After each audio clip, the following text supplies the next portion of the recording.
الحمد لله رب العالمين والصلاة والسلام على أشرف الأنبياء والمرسلين نبينا محمد وعلى آله وصحبه أجمعين.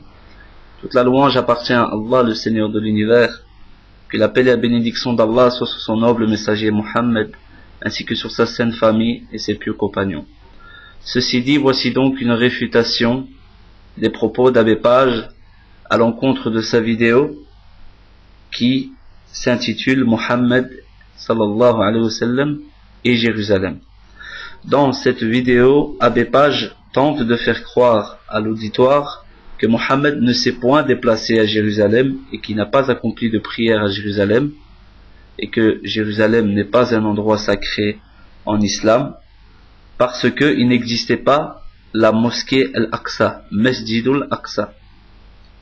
Conformément à ce qui est rapporté dans la sourate Le Voyage Nocturne Al-Isra 17, verset numéro 1, où Allah dit Bismillahirrahmanirrahim سبحان الذي أسرى بعبده ليلا من المسجد الحرام إلى المسجد الأقصى الذي باركنا حوله. Gloire et pureté à celui qui de nuit fit voyager son serviteur Mohammed de la mosquée Al-Haram vers la mosquée Al-Aqsa dont nous avons béni les alentours. Donc il dit que ceci est une fable, il prétend que ceci est une fable, car Allah dit qu'il a voyagé de la mosquée Masjid Al-Haram vers la mosquée Masjid Al-Aqsa. Il est à savoir que par définition ici, et j'interpelle l'abbé Page, car je vois qu'il est très très ignorant de la langue arabe, ce qui ne m'étonne guère, c'est le sens du mot Masjid. Le sens du mot Masjid vient de la racine Sajada, qui signifie se prosterner. Masjid est un lieu où l'on se prosterne, où l'on prie Dieu. Lorsque on se trouve dans un lieu où l'on prie Dieu, ceci est, dans la langue arabe, appelé Masjid.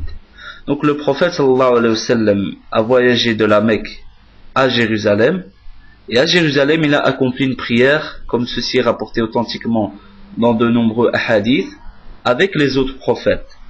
Et il fut l'imam des prophètes. Ce lieu dans lequel il a prié, il s'est prosterné, a été appelé Masjid. Il a été appelé Masjid parce que c'est un lieu où les prophètes ont prié. Donc ce n'est pas anormal que le prophète sallallahu alayhi wa sallam ait prié et que ce lieu eût été appelé Masjid. Par la suite, bien sûr, il y a eu des constructions lors des siècles qui ont succédé. Il y a eu des constructions, mais ceci n'empêche pas qu'il existait un lieu où le prophète sallallahu alayhi wa sallam a prié avec des prophètes et que ce lieu eût été appelé Masjid.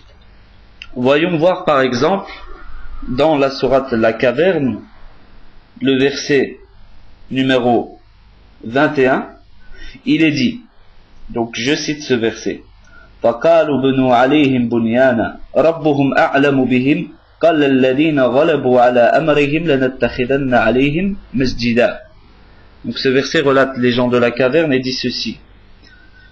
Donc il est dit, donc je cite le verset, et ils déclarèrent, construisez sur eux un édifice, leur Seigneur les connaît mieux.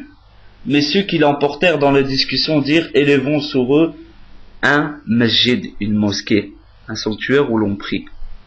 Donc on voit que le mot Masjid a été employé aussi pour les peuples précédents, qui ne vise pas forcément une mosquée une mosquée au sens propre que nous le connaissons aujourd'hui, avec un dôme, etc. Masjid est un endroit où l'on prie.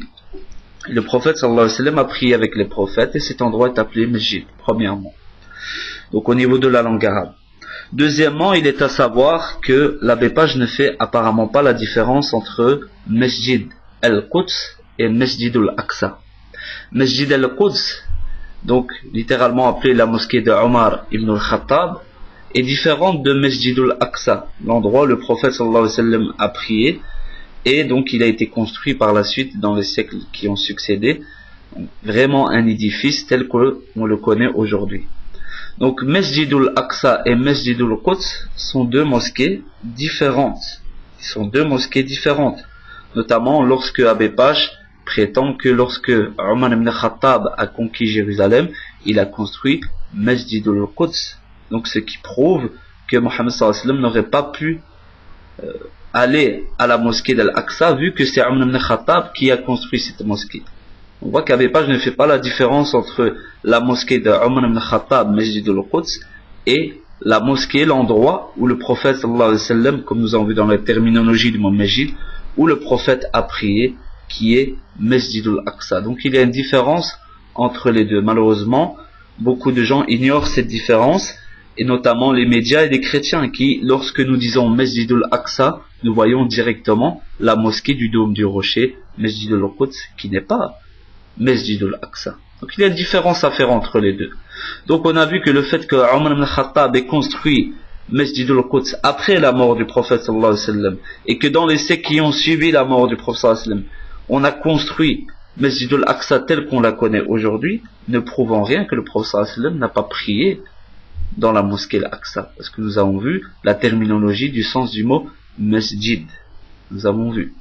Donc, alhamdulillah, la vérité a été rétablie. Encore une fois, l'abbé Page montre très nettement son ignorance de la langue arabe, de l'histoire de l'islam. Il ne fait en réalité que répéter ce qui est déjà, ce qui existe depuis des années dans les sites islamophobes, chrétiens, anti-musulmans. Malheureusement, il est dommage, et je suis navré de dire cela, mais il faut que la vérité soit dite. Il est dommage de voir que les gens se comportent comme des ânes. Vous voyez l'âne, lorsqu'il aperçoit la carotte, suit la carotte aveuglément.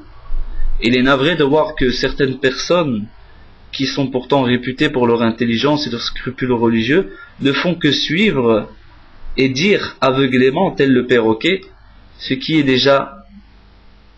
écrit depuis des années dans des sites, et ce sans vérification aucune, sans aucune science, sans aucune approche de la langue arabe.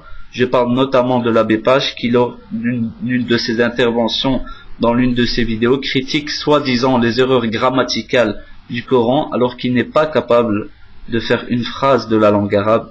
Il n'est pas capable de nous expliquer la racine d'un mot de la langue arabe, ni les tournures de cette sublime langue qui est la langue arabe. Donc je me demande à quel jeu on joue. À quel jeu joue-t-on? Est-ce que ce sont des gens qui ne connaissent pas la langue arabe, qui ne connaissent rien, qui vont nous dire qu'il existe des erreurs dans le Coran, des erreurs au niveau de la langue, de la formulation des phrases? Donc je me pose réellement cette question. À qui avons-nous affaire? Donc là, je réponds que nous avons affaire à des ignorants qui ignorent eux-mêmes leur ignorance.